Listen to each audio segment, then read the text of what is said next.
What's up everybody and welcome to another edition of AGR's Pop Culture Reviews. Well, 2018 is slowly winding down and I hope you guys all have your New Year's plans ready. Now as promised, I was going to get all these statues reviewed before the end of the year, and I only really have one more left, but don't worry, I've already got a lot of things lined up for 2019 to start off the year. Now Batman may seem like a lone crusader of the night, but in actuality, his family's pretty big. And of course, just like with most characters, they grow and evolve into different characters. They come and go sometimes, but the core of those characters are what is most important. And definitely one of my favorites was always Barbara Gordon, aka Batgirl. It's also pretty exciting that she's the latest in the Bat family that's actually getting her own movie, so let's see how that turns out. In any event, today we're going to be reviewing DC Collectibles' version of Batgirl, part of the DC Core statue line. Let's take a closer look. Now, almost instantaneously, the minute that I took this out of the box, I absolutely fell in love with how charming it was. This thing is just absolutely beautiful. The head sculpt here is just such a feast for the eyes, it makes you want to smile. The countenance in the face is great. I love the fact that she's actually smiling in this one. Her eyes are beautifully done. I love the cowl. It's done in that nice black kind of suede finish. And just take a look at the sculpt in the hair. Now, it's not too intricate, but I absolutely love the color palette. That red really offsets everything. It looks great.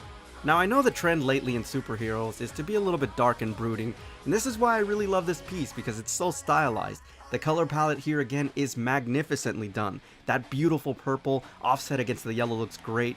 And just take a look at the sculpt in the folds here, especially where her gloves are. They look spectacular. But most importantly, I love the bat symbol. And one of the great things about this piece is that it does come with its own separate batarang.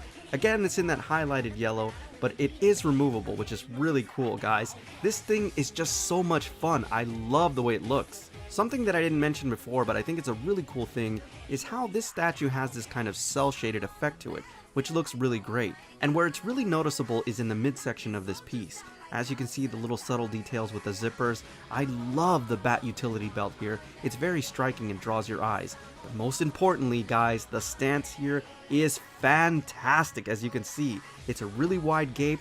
I also love that black stripe that's going down to her boot. And one of the remarkable things about the boot is that it's slightly raised. The sculpt here is also very well done. I especially like the laces. I like the fact that they're black and they provide a nice contrast. Now this is definitely a piece that you want to mirror because a lot of the diamondism is on the reverse side. Not to mention there's a lot of detail, and you also get a greater appreciation for the hair sculpt. Now you don't see as much detail on the front, but on the back you definitely see it. I also love the way the cowl looks, especially her cape. It looks really well done. I love the diamondism here from left to right. It's just really cool. You also get a greater appreciation of how she's actually standing on her base, and we'll get to that in a minute, but definitely mirror this one.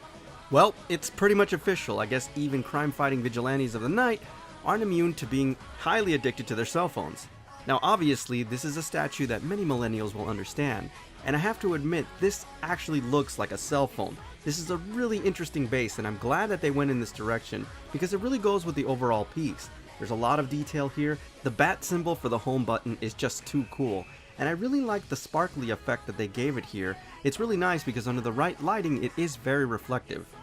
Now I have to be honest about this one. I started off not sure if this was going to be a Holy Grail piece, but it definitely won me over while I was reviewing it because I think it's one of the more original Batgirl statues. And because of it, it has earned my Holy Grail seal of approval. And just under 50 bucks shipped, guys. They're practically giving this thing away, so jump on it now. Now before I go, I just want to thank the folks over at Big Bad Toy Store for sending this wonderful piece over for review. And if you're interested in this and other collectibles, please visit www.bigbadtoystore.com. Well, I actually got through it, guys. I got to all the statues I wanted to review in 2018. I still got a couple in inventory that I have to unbox, but I think I'll wait until 2019 for those. I'm going to catch up on some movie reviews that I'm long overdue, so stay tuned for that. Guys, it has been an incredible 2018, and I want to personally thank every single one of you for supporting the show.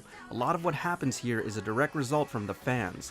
I'm wishing you all an incredible new year. We're going to keep the reviews going, and I hope to have you all back in 2019. Alright everybody, so that's my official review on DC Collectibles' version of Batgirl, part of the DC Core statue line. As always, I thank you for tuning in, and I'll see you on the next AGR's Pop Culture Reviews. Happy New Year, everyone.